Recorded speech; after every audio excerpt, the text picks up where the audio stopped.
بسم اللہ الرحمن الرحیم۔ اللہ تبارک و تعالیٰ کے پاکیزہ نام سے آغاز کرتے ہیں جو بہت مہربان نہایت رحم والا ہے۔ درس بخاری کا سلسلہ حدیث نمبر 2292 تک پہنچا تھا، جس میں حضرت ابن عباس رضی اللہ تعالیٰ عنہ سے کچھ آیات کی تفسیر منقول ہے۔ کیونکہ یہ باب جو چل رہا ہے یہ کتاب الکفالہ ہے، اور جب صحابہ کرام علیہم رضوان ہجرت کر کے مدینہ پہنچے تو نبی کریم صلی اللہ علیہ وسلم نے صحابہ کے مابین بھائی چارہ قائم فرمایا، یعنی ارشاد فرمایا کہ ہر انصاری صحابی ایک مہاجر بھائی کو اپنا دینی بھائی بنا لے اور اپنا آدھا مال اس کو دے دے۔ اور یہ اس لیے تھا کہ اگر اس طرح مالی توازن قائم نہ کیا جاتا تو جو مکے سے ہجرت کر کے صحابہ کرام آئے، جن کے وہاں بڑے بڑے بزنس تھے اور وہ بالکل خالی ہاتھ وہاں سے نکل کر یہاں پر آئے، ان کے لیے لائف گزارنا اور اپنے آپ کو سنبھالنا کافی مشکل ہو جاتا۔ فیملیز بھی تھیں، سب کچھ معاملہ تھا، تو اس طرح سرکار نے بھائی چارہ قائم کیا۔ اب جب وہ بھائی بن گئے تو ایک دوسرے کے کفیل بن گئے کہ اگر وہ ایک معاملہ کرتا تو کوئی آدمی ان سے بھی رجوع کر سکتا تھا اور ان کے دینی بھائی سے بھی۔ اس طرح اس کا کتاب الکفالہ سے ایک مناسبت اور ربط ہے۔ اچھا، ہوا یہ کہ جب پہلے سرکار نے ان کو دینی بھائی بنایا اور اس وقت تک وراثت کی آیات نازل نہیں ہوئی تھیں، تو اگر کوئی انصاری صحابی فوت ہوتا تو ان کی وراثت میں سے اس مہاجر بھائی کو بھی حصہ دیا جاتا تھا۔ لیکن جب مطلب وراثت والی آیات نازل ہو گئیں تو پھر ان کا وراثت والا حصہ ختم ہو گیا، پھر تو وہ رشتہ داروں کو ملے گا۔ ہاں، پھر صرف وصیت کا معاملہ رہ گیا۔ وصیت کا مطلب یہ ہوتا ہے کہ ہم غیر وارث کے لیے وصیت کر سکتے ہیں۔ جیسے کوئی انصاری صحابی فوت ہوئے تو وارثوں میں تو ان کے ماں باپ، ان کے بھائی بہن، ان کے بیوی بچے ہو سکتے تھے، لیکن وصیت کا سلسلہ رہا کہ وہ بعض اوقات وصیت کر جاتے تھے کہ فلاں کو اتنا اتنا میرا مال دے دینا، جو بعد میں 1/3 کے برابر سرکار نے مقرر کیا کہ 1/3 آپ کسی غیر وارث کے لیے وصیت کر سکتے ہیں۔ تو پھر وصیت کا معاملہ تو رہا، لیکن وراثت میں سے ان دینی بھائی جو سرکار نے بنائے تھے، جو حقیقی سگے بھائی نہیں تھے، ان کا حصہ ختم ہو گیا۔ تو اب یہ حدیث کے اندر ذکر کیا ہے، حضرت سعید بن جبیر رضی اللہ تعالیٰ عنہ حضرت ابن عباس رضی اللہ تعالیٰ عنہ سے یہ تفسیر نقل کرتے ہیں کہ اللہ نے سورہ نساء آیت نمبر 33 میں ارشاد فرمایا وَلِكُلٍّ جَعَلْنَا مَوَالِيَا، یعنی اس کا ترجمہ ہے کہ ہم نے ہر شخص کے لیے ترکے کے لیے موالی مقرر کر دیے۔ ترکہ اس مال کو کہتے ہیں جسے میت چھوڑ کر مرتی ہے، وہ ترکہ کہلاتا ہے، اس میں وراثت تقسیم ہوتی ہے۔ اب موالی کا مطلب کیا ہے؟ تو ابن عباس کہتے ہیں کہ موالی سے مراد وارث ہیں۔ اب آیت کا مفہوم کیا ہوا؟ وَلِكُلٍّ جَعَلْنَا مَوَالِيَا، اور ہم نے ہر ایک کے لیے وارث بنائے ہیں، یوں ہو گیا۔ اور پھر اللہ تعالیٰ نے اسی سورہ نساء کے اگلے حصے کے اندر فرمایا وَالَّذِينَ عَقَدَتْ أَيْمَانُكُمْ، یہ باب میں بھی آئی تھی کہ وَالَّذِينَ عَقَدَتْ أَيْمَانُكُمْ، اور وہ لوگ جن سے تمہارا عہد ہو چکا ہے۔ اس کا کیا مطلب ہے؟ حضرت ابن عباس اس کی تفسیر میں ارشاد فرماتے ہیں کہ جب مہاجرین مدینے میں آئے تو مہاجر انصاری کا وارث ہوتا تھا، نہ کہ اس کا رشتہ دار، کیونکہ نبی کریم صلی اللہ علیہ وسلم نے مہاجرین اور انصار کو ایک دوسرے کا بھائی بنا دیا تھا۔ تب یہ آیت نازل ہوئی کہ ہم نے ہر شخص کے لیے ترکے کے لیے وارث مقرر کر دیے ہیں۔ اس آیت نے اس حکم کو منسوخ کر دیا، یعنی پھر اب وہ وارث مہاجر بھائی نہیں ہوتا تھا، پھر رشتہ دار ہوتے تھے، ان کے لیے وصیت ہو سکتی تھی، جیسے اب اگلی آیت میں آئے گا۔ تو یہ منسوخ ہو گیا۔ پھر اللہ تعالیٰ نے جو فرمایا کہ وَالَّذِينَ عَقَدَتْ أَيْمَانُكُمْ، سورہ نساء 33 اس پہ وہ کہتے ہیں اور وہ لوگ جن سے تمہارا عہد ہو چکا ہے۔ اس سے مراد کیا ہے؟ اس سے مراد مدد، معاونت اور خیر خواہی ہے۔ اب ان کی وراثت ختم ہو گئی، اب ان کے لیے وصیت کی جا سکتی ہے، یعنی یہ مراد ہے اس کی کہ جن سے تمہارا عہد ہو چکا ہے، یعنی بھائی چارہ، تو وارث تو ان کے اللہ نے مقرر کر دیے ہیں۔ ان کے ساتھ اب یہ ہو سکتا ہے کہ چونکہ آپ نے عہد کیا تھا، اپنی ان کی مدد کا وعدہ تھا، تو آپ وصیت کر سکتے ہیں کہ میرے مال میں سے کچھ حصہ ان کو بھی دے دینا۔ اگرچہ کتاب الکفالہ سے اس کا پوری مناسبت نہیں ہے، لیکن بہرحال کفالت کا مفہوم ہم نے آپ کو بتایا تھا کہ ایک شخص کا کچھ ذمہ ہوتا ہے، یعنی کسی کی کوئی چیز پہ ذمہ ہوتی ہے تو دوسرا ضامن ہو جاتا ہے، یہ کفالہ ہوتا ہے۔ تو تو چونکہ یہ مہاجر انصار کے اندر نبی کریم صلی اللہ علیہ وسلم نے بھائی چارہ قائم فرمایا، ان کو دینی بھائی بنایا، تو ایک دوسرے کے کفیل ہو گئے تھے، اس اعتبار سے مناسبت ہے۔ پہلے مہاجر بھائی جو تھے وہ انصاری بھائی کے وارث ہوا کرتے تھے، رشتہ داروں کا حکم نہیں آیا تھا۔ پھر جب یہ آیات نازل ہوئیں تو رشتہ داروں میں وراثت تقسیم ہوئی اور ان کے لیے صرف وصیت کا معاملہ رہا۔ اگلے باب کی طرف، اگلی حدیث کی طرف آتے ہیں۔ 2293 نمبر حدیث پاک ہے۔ یہ حضرت انس رضی اللہ تعالی عنہ اس کے راوی ہیں۔ یہ بیان کرتے ہیں کہ ہمارے پاس حضرت عبد الرحمن بن عوف رضی اللہ تعالی عنہ آئے تو رسول اللہ صلی اللہ علیہ وسلم نے ان کو حضرت سعد بن ربیع کا بھائی بنا دیا، یعنی وہی بھائی چارہ قائم کیا، اور ایسا زبردست بھائی چارہ تھا۔ حضرت سعد رضی اللہ تعالی عنہ نے اپنی 2 ازواج تھیں، 2 بیویاں، انہیں سامنے کھڑا کر دیا اور حضرت عبد الرحمن بن عوف سے فرمایا ان میں سے جو آپ کو پسند آئے آپ اس کو اشارہ کریں، میں اس کو طلاق دیتا ہوں، اس کا نکاح آپ کے ساتھ ہوگا، اور یہ میرا مال پڑا ہوا ہے، آدھا آپ کا ہے آدھا میرا، کیونکہ نبی کریم نے یہ فرمایا تھا کہ اپنا آدھا مال اپنے مہاجر بھائی کو دے دو۔ کیا زبردست ان کا جذبہ تھا۔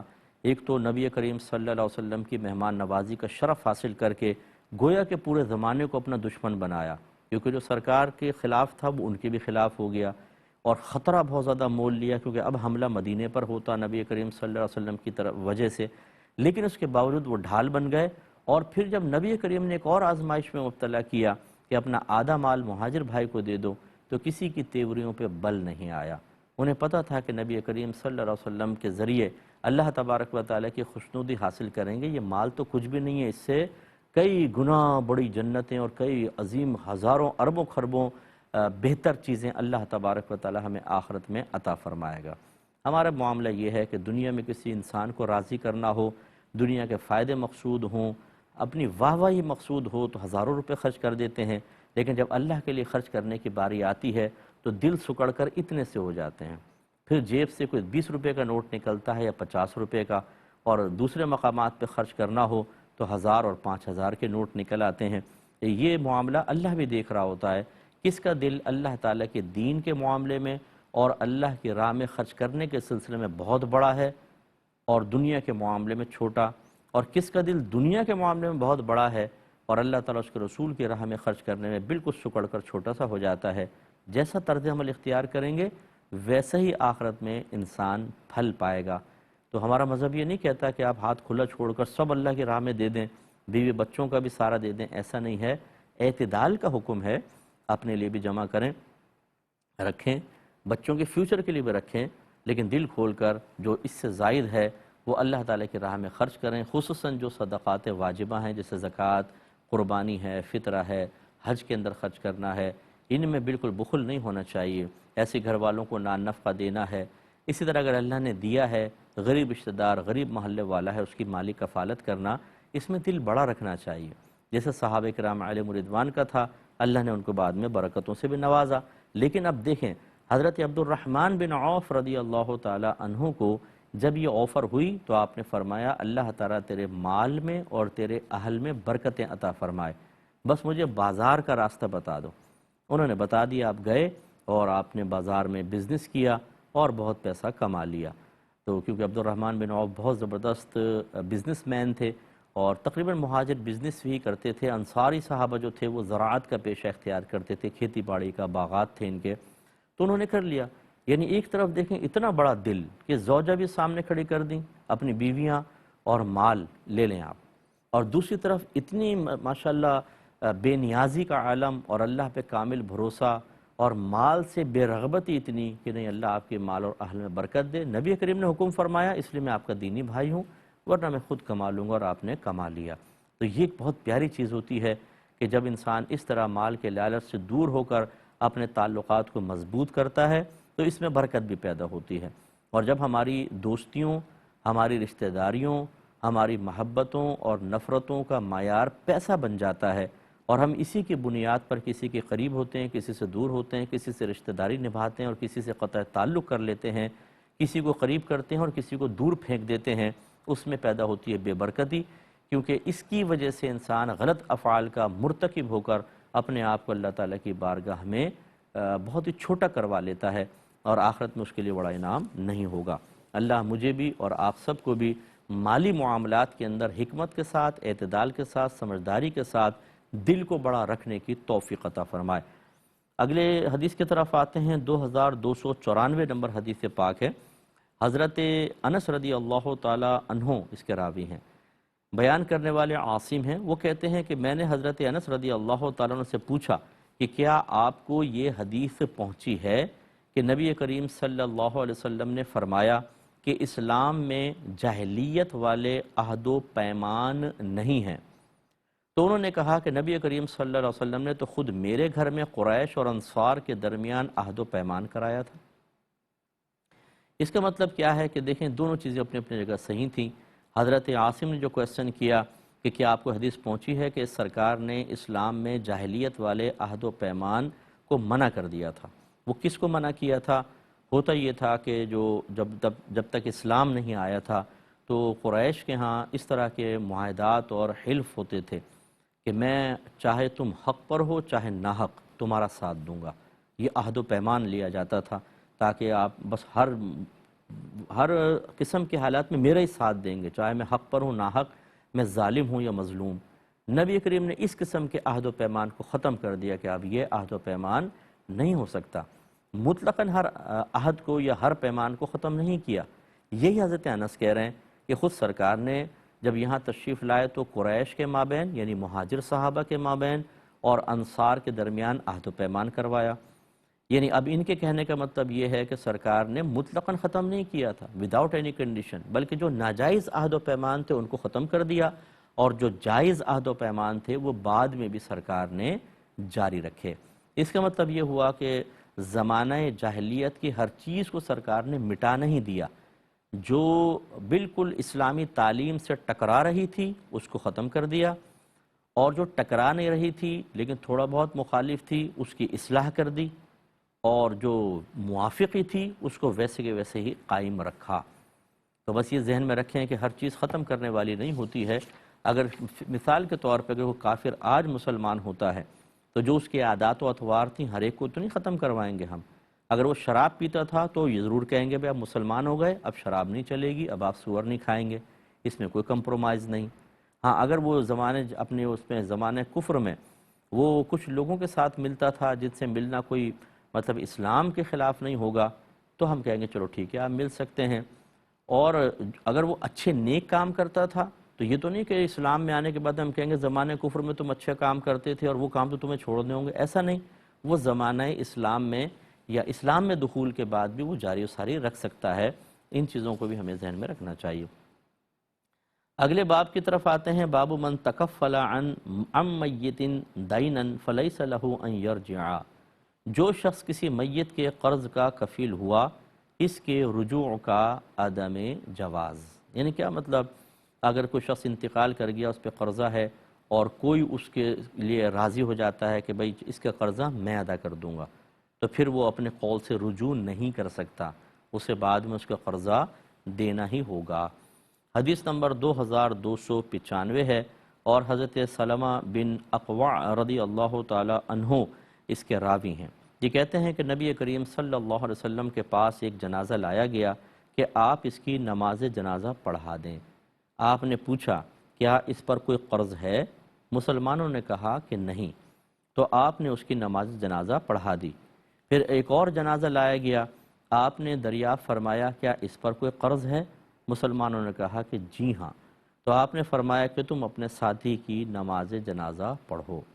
حضرت ابو قتادہ رضی اللہ تعالی عنہ نے عرض کی یا رسول اللہ اس کا قرض میرے ذمے ہے۔ تب نبی کریم صلی اللہ علیہ وسلم نے اس کی نماز جنازہ پڑھا دی۔ تو آپ کو یاد ہوگا کہ کچھ ایپیسوڈز پہلے میں اس پہ تبصرہ کر چکا ہوں کہ نبی کریم صلی اللہ علیہ وسلم نے صحابہ کرام علیہم رضوان کا تزکیہ فرمایا، ان کو ایسی عادات سے باہر کر دیا جو یا تو غلط عادات تھیں یا غیر مناسب تھیں، یعنی گناہ تو نہیں تھے لیکن غیر مناسب، اور انہیں بڑے کامل درجے تک، کامل کردار تک، کامل اخلاق تک سرکار لے کر آئے۔ لہٰذا نبی کریم صلی اللہ علیہ وسلم قرض مانگنے کو ناپسند فرمایا کرتے تھے۔ اب ایک تو قولی طور پہ سرکار فرمائیں کہ بھئی قرض نہ لو بری چیز ہے، اور ایک کوئی ایسا عمل کر کے دکھائیں کہ صحابہ کرام اس کو دیکھیں تو برسوں یاد رہے۔ عرصہ دراز تک یاد رہے کہ سرکار نے ایک چیز کو عملاً ناپسند فرمایا تھا. بعض اوقات قول بھول جاتا ہے لیکن اس طرح کے عمل بہت عرصے تک یاد رہتے ہیں. تو اب یہاں پہ ایک عملی صورت سرکار نے اختیار فرمائی. پوچھا کیا اس پہ کوئی قرضہ ہے؟ پہلے والے پہ نہیں تھا تو نماز پڑھا دی. دوسرے والے پر تھا تو آپ نے فرمایا تم ساتھی کی نماز پڑھ لو. یعنی مقروض پر نماز جنازہ پڑھنا کوئی منع نہیں ہے، لیکن سرکار نے منع فرما دیا تاکہ اس سے لوگوں کو عبرت حاصل ہو کہ سرکار اس کو ناپسند فرماتے ہیں کہ انسان قرضہ لے اور پھر ادا کیے بغیر فوت ہو جائے. تو یقینی سی بات ہے کہ اس طرز عمل کو دیکھنے کے بعد بہت سارے صحابہ کرام پیچھے ہٹ گئے ہوں گے کہ خواہ قرضہ لینا مناسب نہیں، سرکار نے اس کو ناپسند کیا ہے. تو اس کا مطلب ہوا کہ اس میں ایک تعلیم امت بھی تو ہے. اور میں نے اس پہ تبصرہ کیا ہی تھا کہ جو معظم دینی ہوتے ہیں، جیسے بڑے عالم ہوتے ہیں، مفتی ہوتے ہیں، اگر کسی گناہگار کا جنازہ آیا جو اعلانیہ بڑے گناہ کر رہا ہو تو وہ اس کا جنازہ پڑھنے سے انکار کر دیں تو کوئی حرج نہیں ہے. جیسے یہاں قرض لینا گناہ تو نہیں تھا لیکن نبی کریم صلی اللہ علیہ وسلم نے تعلیم کے لیے جنازہ نہیں پڑھایا تو وہ بھی گناہگار نہیں ہوں گے. مثلا کوئی بہت بڑا جواری مر گیا، شرابی اعلانیہ شراب پیتا تھا وہ مر گیا. اسی طرح بہت ہی کرپٹ قسم کا شخص ہے جو بہت کرپشن کرتا تھا، اس کا انتقال ہو گیا. اب وہ بڑے عالم اس وجہ سے نماز نہ پڑھائیں کہ لوگوں کو عبرت حاصل ہو کہ دیکھیں اس نے غلط کام کیے تو نیک لوگ اس کے جنازے میں نہیں آئے. تو اس میں کوئی حرج نہیں ہے، بلکہ یہ عین ہمارے نبی کریم صلی اللہ علیہ وسلم کی حکمت کے مطابق عمل ہے. تو ہمیں اس سے ذرا اجتناب کرنا چاہیے، اور خصوصاً اس طرح کے جو فاسق و فاجر ہوتے ہیں. اب جیسے مثال کے طور پہ کسی نے خودکشی کر لی، فقہ حنفی کی روشنی میں خودکشی اگر حلال سمجھ کر کی ہو تو وہ کفر ہوتا ہے، اور حلال سمجھ کر نہ ہو تو گناہ کبیرہ ضرور ہے، لیکن وہ خودکشی کرنے والا کافر نہیں ہوتا. اور اس کے لیے بہتر یہ ہوتا ہے کہ چند لوگ بس نماز پڑھا دیں، اس میں معظم دینی نہ جائے، اس میں نیک لوگ شرکت نہ کریں، تاکہ لوگوں کو عبرت حاصل ہو کہ دیکھیں خودکشی کی ہے تو چند لوگ ہی کھڑے تھے جو اجنبی قسم کے تھے، اور ایسی مطلب بے عمل قسم کے لوگ جتنے بھی نیک تھے پیچھے ہٹ گئے. تو اس کا ایک مثبت اثر یہ ہوگا کہ لوگ خودکشی سے ڈریں گے کہ یار جان بھی جائے اور پھر نیک لوگ جنازہ بھی نہ پڑھیں، آخرت میں بنے گا کیا؟ تو ڈریں گے. اور اگر ہم ایک خودکشی کر کے مرا ہے اور جگ در جگ پہنچ جائے جنازے میں، بہت بڑا جنازہ ہو جائے اور بڑے بڑے علماء وہاں پہ کھڑے ہوں، تو پھر نتیجہ کیا نکلے گا کہ وہ تو خودکشی کا فعل دوسروں کے لیے بڑا آسان سے ہو جائے گا. وہ کہے گا یار یہ دیکھو خودکشی کر کے مرا، کتنی پبلک تھی، تو میں بھی کر لوں، کوئی مسئلہ نہیں ہے. یعنی حوصلہ افزائی ہوگی. اس لیے اس پر توجہ کرنی چاہیے. ہمارے رشتہ داروں میں بھی ایسا ہو سکتا ہے کہ یاد رکھیں محلے دار رشتہ دار مسلمان ہوں تو اس کے جنازے میں شرکت کرنی چاہیے، اچھی چیز ہے، اور اس کو مسلمان کا حق بھی لکھا ہے. لیکن اگر وہ اسی طرح جیسے میں نے عرض کیا کہ اگر وہ بد مذہبیت کی طرف معروف ہو گیا کہ وہ کوئی ایسا غلط عقیدہ رکھتا ہے یا اسی طریقے سے بہت ہی بڑے بڑے گناہ کرتا تھا اور آپ اس کے جنازے میں شرکت نہ کریں تو شرعاً کوئی حرج نہیں ہے. اللہ تعالی ہمیں سمجھنے کی توفیق عطا فرمائے. وآخر دعوانا ان الحمدللہ رب العالمین. ناظرین، اگر آپ ایسی ہی مزید ویڈیوز دیکھنا چاہتے ہیں تو ہمارا ARYQ-TV کا چینل سبسکرائب کیجئے اور بیل آئیکن کا بٹن دبانا نہ بھولیے تاکہ آپ سے کوئی پسندیدہ پروگرام مس نہ ہو جائے.